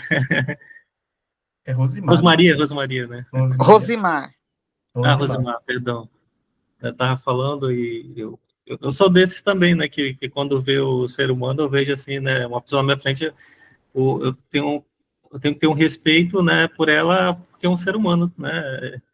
E também... Só que para o Kant, né? É realmente um pouco diferente, né? Porque ele acredita que o nosso agir moral, ele não deve ser colocado de acordo com certos mandamentos, né? Eu vou agir moralmente porque assim diz, né, a Bíblia, né, o livro sagrado. Ele acredita que há uma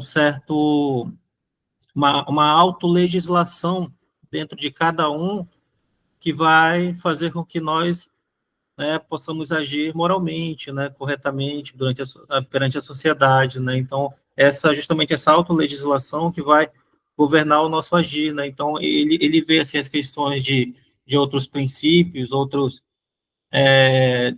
mandamentos, né, como algo assim até mesmo indispensável para a teoria dele, né, para a filosofia dele, né, assim. Mas, assim, como eu vejo, né, essa questão da autolegislação é uma coisa que você impõe a você mesmo, né? Eu tenho que agir de determinada maneira, né, não porque porque alguém me falou, porque, né, alguma doutrina me falou, mas porque eu sei o que eu tenho que agir daquela forma, né? Eu acho que é mais ou menos por aí que ele pensa. É por aí, é por aí. Foi muito bom porque você já antecipou outro par conceitual kantiano, que é o par de autonomia e heteronomia, né? Quando é que eu estou sendo autônomo? É quando eu determino por mim mesmo a minha ação. Ou seja, quando eu determino de forma racional, livre de qualquer inclinação, de forma pura, o meu agir. Isso é autonomia para Kant. Porque aí eu não vou estar sendo escravo das minhas paixões, aí eu não vou estar sendo, como é que eu posso dizer, produto do meio, ou, né, eu não vou estar sendo efeito, né, do contexto no qual eu estou inserido ali. Então, é como se eu agisse de forma independente de todas essas inclinações, de todas essas contingências, né, e ainda fosse capaz de agir de forma universal e necessária, determinando a mim mesmo, né? A lei não vem de fora de mim. Pelo contrário, a lei vem de mim para mim, né? É esse o ponto. A lei moral para Kant é isso. Ela não é, né, de forma externa, não é agente comunidade, né, em um debate que vai estabelecer o que seria moralmente correto ou moralmente errado, mas a lei ela vem de nós mesmos para nós mesmos, né? Pode falar, Rato. É como se você entrasse numa biblioteca e você fizesse silêncio, não porque tem um cartaz lá dizendo para você fazer silêncio, mas porque você sabe, se você falar alto, vai atrapalhar os outros, né? Então, é uma autolegislação, né? É uma norma que você segue, né? Você mesmo. Precisa é uma autonomia, né? Que você tem. Exato. Você impõe a si mesmo a regra, né? Você é que põe para si mesmo o que é correto moralmente. Não é ninguém que vai te dizer. Até porque se for alguém, você vai estar agindo de forma heterônoma, você não vai estar agindo de forma autônoma. Mas, eu posso falar? Pode? Pode ficar à vontade. Eu concordo e fico assim na dúvida se é isso, porque como é que se dá o processo de aprendizagem? É bom, bem colocado, certo? Para Kant, e isso vai ficar bem mais claro quando a gente tiver, né, quando a gente pega pensadores da educação como Piaget, né, a gente tem um processo de maturação, sim, na pedagogia, né, que ao atingir a vida adulta é quando a gente consegue compreender que agir moralmente é agir de forma autônoma, entendeu? Considerando a lei, os aspectos da lei, que são sempre universais e necessários, né? É sempre por aí, entendeu? Muito bem colocado, Rosimar. Entendeu? A gente vai ter um processo de maturação no decorrer da nossa vida, mas quando a gente atinge essa maturação, né, é quando a gente vai estar pronto para ser um sujeito moral, né? Que desde o primeiro momento da nossa vida a gente vai ser um sujeito moral, não, certo? Mas a gente tem um processo de maturação para chegar aí. É uma pergunta complexa essa aí, né? É, Envolve muita coisa, muitos fatores, né? Envolve o processo de maturação do ser humano, né? A relação ali também, digamos, como é que você aprende também numa sala de aula, né? Envolve também não só a questão do professor ali, que é conhecedor, né? E que representa o sábio ali, que é totalmente contra as ideias do Paulo Freire, né? Que ele fala da relação de ensino-aprendizagem entre professor e aluno, né? Então, também várias teorias aí que fala da teoria da aprendizagem significativa, teoria da aprendizagem múltipla, né? Então, se a gente for ver, analisar cada coisa, assim, é muita coisa que envolve todo o processo mesmo, assim, né? Eu acho muito interessante essa questão, assim, e é, é, me falta estudar mais isso daí também. eu acredito que, assim, um cara que o Kant ele vai dialogar e, em certa medida, até ser influenciado é o Jean-Jacques Rousseau, né? O filósofo francês Jean-Jacques Rousseau.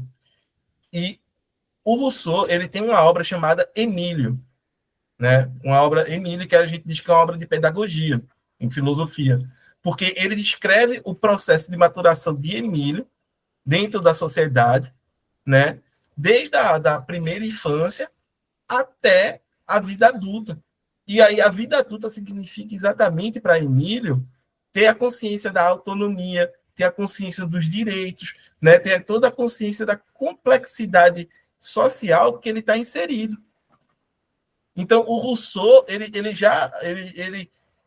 meio que já fez essa reflexão também, né? O Kant, não é que o Kant não vai fazer, não. O Kant faz também, tá, gente? Ele tem livros de pedagogia também. O curioso dessa obra Emílio, No Rousseau. do Rousseau, as pessoas criticam porque justamente ela fala sobre a educação, né, sobre a pedagogia, mas só que as pessoas criticam porque ele colocou para adoção os filhos dele, entendeu? Aí é meio esquisito isso daí, né? É complicado, né, velho? Esses caras, tem hora que não dá, não dá. Vai Enfim, ser uma Laís. viagem longa demais. É porque se a gente for ver a biografia de cada pensador, né, o que eles pensaram, o que eles fizeram na vida, pelo amor de Deus, o John Locke está falando de liberdade, né, de direito comum, direito natural ali de liberdade, e ao mesmo tempo ele é sócio, né, da Companhia das Índias Ocidentais, que era a companhia que escravizava, lucrava com o tráfico de escravos. O John Locke, ele lucrou com o tráfico de escravos, e está falando sobre liberdade. Então é Cara, complicadíssimo. Laís. Eu acho que esse é o sentimento de estudar filosofia europeia. E ele é bom que a gente sinta ele, apesar dele ser incômodo, mas que bom que ele é incômodo. Eu fico imaginando assim, como é que foi a vida dos nossos professores, assim, e às vezes passar por isso e nem ter um suporte. Peraí. Laís. Eu não sei. Beleza. Fala tudo de novo, porque alguém estava com o microfone aberto aqui, aí estava ecoando. Não, eu falei assim que esse. Eu ia até falar outra coisa, porque aquela nota não terminou, ela continua nessa página. Eu ia só apontar isso, primeira coisa. E aí o negócio que o Hudson falou, tipo, eu acho que esse é o sentimento de estudar filosofia europeia. Eu falei que é bom que a gente sinta esse sentimento. Eu fico imaginando como é que as pessoas que estudaram lá nos 80, 70, que, tipo, como elas se sentiam ouvindo isso, que hoje a gente já tem essa crítica, né? A gente talvez estuda eles para entender a que ponto chegamos, né? Mas é sempre esse sentimento de revolta, né? De indignação, de hipocrisia. Esse é o sentimento que a gente tem, né? Vendo. Mas é isso, que aquela nota continua sobre o respeito, ela não terminou. Sim, vamos dar uma lida então, certo? A gente segue aqui, dando uma lida. Hudson ou Laís? Algum dos dois gostaria de ler? Eu vou terminar de ler, então.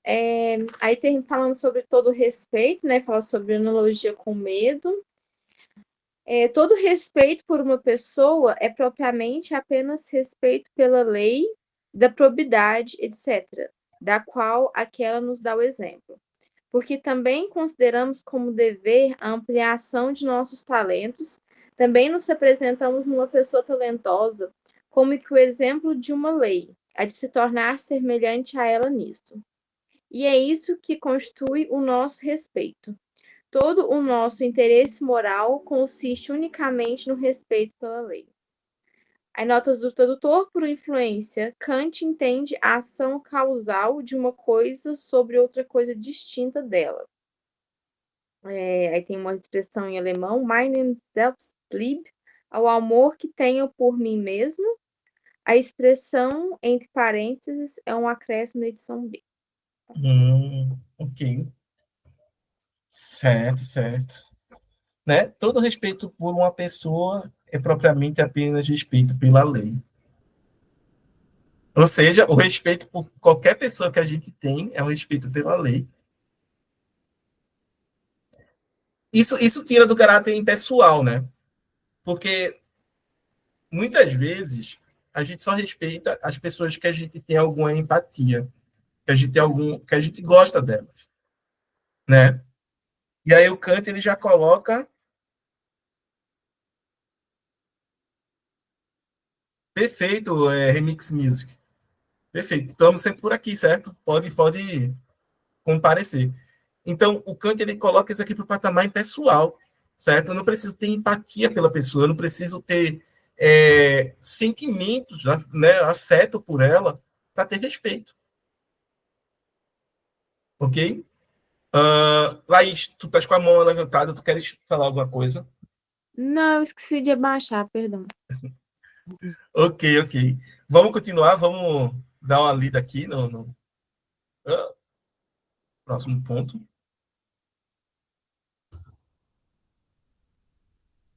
Quer ir, Quer que eu Rafa? leia? Sim. Opa, pode ser. Vamos lá. Mas que lei, afinal, pode ser esta, cuja representação, mesmo sem levar em consideração o efeito que dela se espera, tem de determinar a vontade para que esta possa chamar-se absoluta e irrestritamente boa, visto que privê a vontade de todos os impulsos que poderiam resultar para ela da observância de uma lei qualquer. Nada mais resta senão a legalidade universal das ações que sirva sozinha de princípio à vontade. Isto é, nunca devo proceder de outra maneira senão de tal sorte que eu possa também querer que a minha máxima se torne uma lei universal. Aqui, pois, é a mera conformidade a leis em geral, sem se basear em qualquer lei determinada para certas ações, o que serve e tem de servir de princípio à vontade, para que o dever não seja de todo um delírio vão e um conceito quimérico. Com isso, concorda a razão humana comum em seu ajuizamento prático, tendo sempre diante dos olhos o mencionado princípio. E aqui ele já estabelece, né, o primeiro imperativo, né? Age de tal, né, que possa também querer que a minha máxima se torne uma lei universal, né? Nunca devo proceder de outra maneira, senão de tal sorte que eu possa também querer que minha máxima se torne uma lei universal. Ou seja, só lembrando para vocês, máxima é o princípio subjetivo, isto é, particular, contingente da ação. É o princípio que eu tenho para agir, né, corretamente, para me orientar, para discernir o que é correto e o que é errado no agir. Mas para essa máxima, esse princípio ser válido do ponto de vista moral, né, ter valor moral, ele tem que o quê? Ele tem que ser válido universalmente, né? Eu posso também querer que a minha máxima se torne uma lei universal. E aí, né, cai por terra um bocado de gente que coloca, por exemplo, levar vantagem sempre que possível. Você não vai querer que os outros levem vantagem sempre que possível sobre você, né? E nem sobre os outros, etc., em diversos contextos, né? Entre outras máximas que são estabelecidas no cotidiano, entendeu? Então, olha o que o Kant está dizendo. Tu tem uma máxima, tu tem uma noção, né, que te leva a discernir o que é o certo e errado do ponto de vista moral. Agora, tu tem que saber se essa máxima pode ser universalmente válida, universalmente aceita. Raidson? Rapaz, você acredita que acho que agora que eu vim entender esse negócio de, de subjetividade, demorou. É porque para mim a subjetividade era universal, mas não, ela é particular, contingente, só que ela é válida universalmente, não é isso? Aí, agora que eu vim entender. A máxima ela vai ter que ser, para ela ter valor moral, ela vai ter que ser universal, né? Agora é o que eu vim entender. Caramba. Entendeu? Eu tenho aqui os meus valores, né? Eles são particulares, eles são contingentes, né? São frutos da minha história, do meu contexto socioeconômico, né? Mas como é que eu sei se eles têm valores de valor moral, de fato? eu vou ter que submeter ao teste do imperativo categórico. Esse é o ponto. Entendeu? Como é que eu vão saber se eles são universalmente válidos e necessários? Eu vou ter que jogar minha máxima, né, que é o princípio subjetivo da ação, é o meu princípio, né, ao teste do imperativo categórico, que aí ele vai ser universal e necessário. Se passar no teste, obviamente, né? Laís?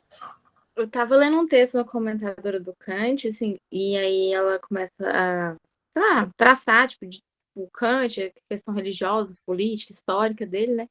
E a questão da religião dele, que tinha muito essa questão de autoanálise, que tem tudo a ver, né? Tipo, beleza, você pode ter as suas preferências, suas razões de agir, mas você vai ter que analisar elas e ver se elas podem ser universalizadas. Então, esse movimento de autoanálise, né? Que ela coloca que vem da religião que ele seguia, que é o pietismo. Não conheço, mas que parte da religião é esse, né? É exatamente por aí. E é bom tu colocar isso, né? Porque se vê que o Kant, por mais que a gente diga, isso daqui é uma ética laica, é uma ética que não está relacionada com valores religiosos e tudo mais, não é? O fundamento não é religioso, né? No final não vai ter Deus aqui como princípio da suprema bondade. Lembre-se, a boa vontade, né, é a vontade que se autodetermina, é a vontade livre de inclinações, é a vontade pura, certo? E ela é o supremo bem, o bem que a gente não pode que a gente não consegue pensar, né, nada de melhor do que ela, seja nesse mundo ou em qualquer outro mundo. Lembre-se sempre disso lá, que são as primeiras palavras dessa primeira sessão, certo? Então o Kant ele tem isso, né? Muita gente diz que ele está no fundo tornando laica a moral cristã, né?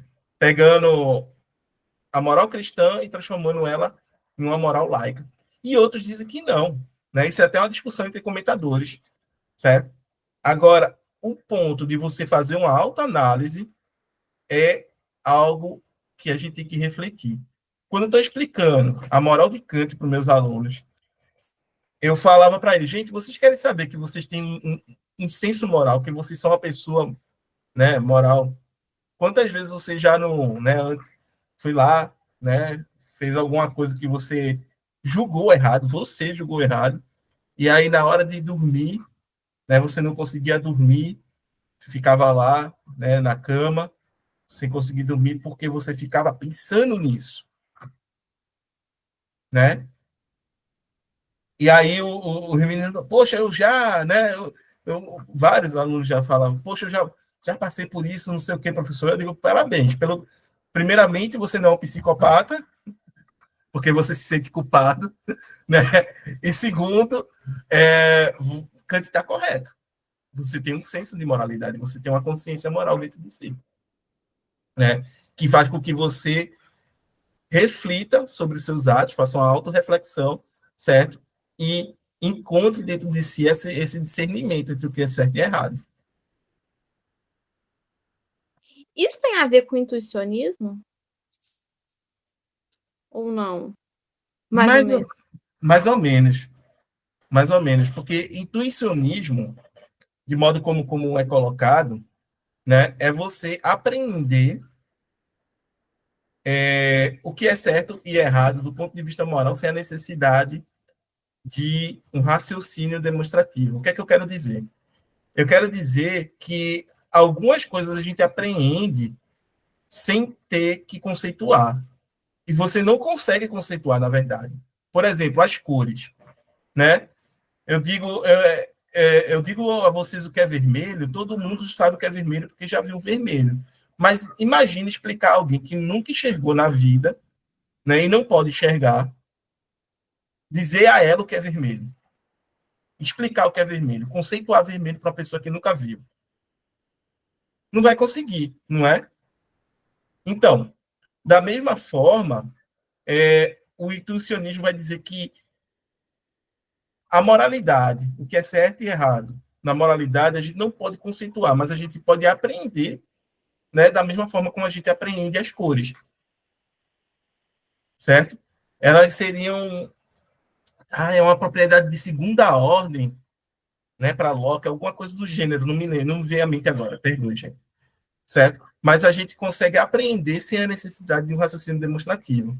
Como é que você vai explicar para uma pessoa que nunca viu vermelho o que é vermelho? Você vai mostrar. Como é que você vai explicar para uma pessoa o que é correto do ponto de vista moral, né? Se ela nunca soube o que é isso, você vai mostrar para ela. É dessa forma. Aí o intuicionismo é isso. A nossa intuição, ela apreende sem a necessidade de um raciocínio demonstrativo. Me fiz entender, Laís? Eu fiquei pensando assim, né? Talvez sim, por exemplo, uma coisa que a gente aprende assim, dessa forma, né? Por exemplo, dor. Dor é uma coisa que a gente aprende muitas vezes não conceitualmente, né? Ela tá na parte da experiência física e, por exemplo, os utilitaristas é um princípio, né? Evitar a dor, né? Procurar o prazer, maximizar. Pensei nisso, pensei no moralmente, né? É uma coisa que às vezes não precisa de um conceito discursivo, né? Ele já tá ali na experiência de ter um corpo, de estar vivo, né? Perfeito. E é muito mais fácil, diga-se de passagem. É muito mais. É porque, eu vou dizer, o que Kant faz parece muitas vezes ser contrafactual, parece ser contraintuitivo, entendeu? E é por isso que a gente tem muita dificuldade, de vez em quando, de aprender, né? Mas quando a gente lidar com a moral utilitarista, por exemplo, ela simplesmente afirma um dado biológico básico, né, para todo ser vivo, entre aspas, mas para todo ser que tenha um sistema nervoso central, que é o fato de que as nossas ações elas são voltadas para, né, se aproximar do prazer e evitar a dor. Entendeu? A gente age para evitar a dor e se aproximar do prazer. O utilitarismo ele é muito eficaz, né? Ele é muito preciso ao traçar isso. Entende que o fundamento do utilitarismo é muito diferente do fundamento do qual o Kant está partindo? Sim, sim. É extremamente diferente. Mas aí, o que você falou é muito legal, né? Ele captar esse sentimento moral, né? Assim, essa consciência pesada. Isso aí é uma sacada dele, igual tipo, os utilitaristas têm essa questão do prazer e da dor como algo realmente simples, biológico, todo mundo sente. Isso também é a parte interessante dele, né? Que apesar de não ser biológico, não sei, mas enfim, é interessante. Sim, sim, sim. Pessoa, são 7 horas, né? Chegamos ao nosso tempo, são 2 horas de encontro, né? Cada domingo. E a gente parou nesse parágrafo aqui, né? Da página 133. A gente vai para a página 135 na próxima, certo? Eu gostaria, desde já, de agradecer, certo, a todo mundo que ficou aqui, ao Grace Padawan, a Rosimar, Raidson, Laís, Daniela, e a todo mundo que passou por aqui, certo, ao decorrer desse encontro, e quem ficou até agora assistindo, ok? Agradeço mesmo. Eu digo sempre que, assim, você pode até estudar filosofia sozinho, certo? Mas estudar e dialogar com pessoas de forma coletiva, como a gente tem feito, é muito mais, não só gratificante, prazeroso, certo? Mas a gente avança muito no debate, na discussão, no esclarecimento, né, de dúvidas que muitas vezes a gente ia ter que, sei lá, levar uma tarde toda lendo, pesquisando, etc., para poder esclarecer, entendeu? E eu acho isso maravilhoso. Eu não consigo conceber que a gente faz filosofia sozinho. Eu não consigo conceber. Eu acho que a gente faz filosofia de forma coletiva, pública, né? Em conjunto, entendeu? No diálogo, né? Um explicando o outro, um colocando questões ao outro, mostrando as insuficiências, né? Ou as virtudes mesmo de determinadas posições. Eu acho que é assim que a gente faz filosofia, tá, gente? Tá, veja. Essa foi a primeira aula sobre esse livro? Sobre esse filósofo? Eu acho que a gente já vai num terceiro, quarto encontro, né, gente? Eita. Acho que é o terceiro. Terceiro. Mas tá, ó, Rosimar, tá tudo gravado e disponível no YouTube. Certo? Tá. Aí, esse texto a gente tem de forma digital disponível em PDF no nosso Drive. E você pode colocar para assistir no YouTube todos os encontros até aqui. Tudo certo? bem. Desse texto. Ok. Eu vou disponibilizar lá no nosso WhatsApp o link, e aí você pode acompanhar lá. Perfeito? Tudo bem. E obrigado. Eu que agradeço a sua participação, certo? Foi ótimo as suas colocações. Eu acho que contribuíram muito, tá? Eu acho que contribuíram muito, assim como a da Laís, do Radisson, porque muitas vezes há pessoas que estão pensando como você, certo? Como vocês estão pensando, e que vão colocar assim mesmo essa questão, mas, poxa, e isso? E aí você vai e coloca. Pô, que bom que ela colocou, entendeu? Porque eu estava pensando exatamente desse jeito, certo? Isso. Não, tudo bem. Obrigado. Perfeito. Valeu. Gente, sou grato a todos. Uma ótima Páscoa aí, um ótimo domingo, uma noite aí para vocês. Boa semana. Nós. Se cuidem. Não. E a gente se vê na próxima semana. Aguardo todo mundo, tá? Todo mundo. Chega aí. Beleza. Ok. Tchau, abraço. Tchau, pessoal. Até mais, até mais. Um abraço. Tchau, tchau.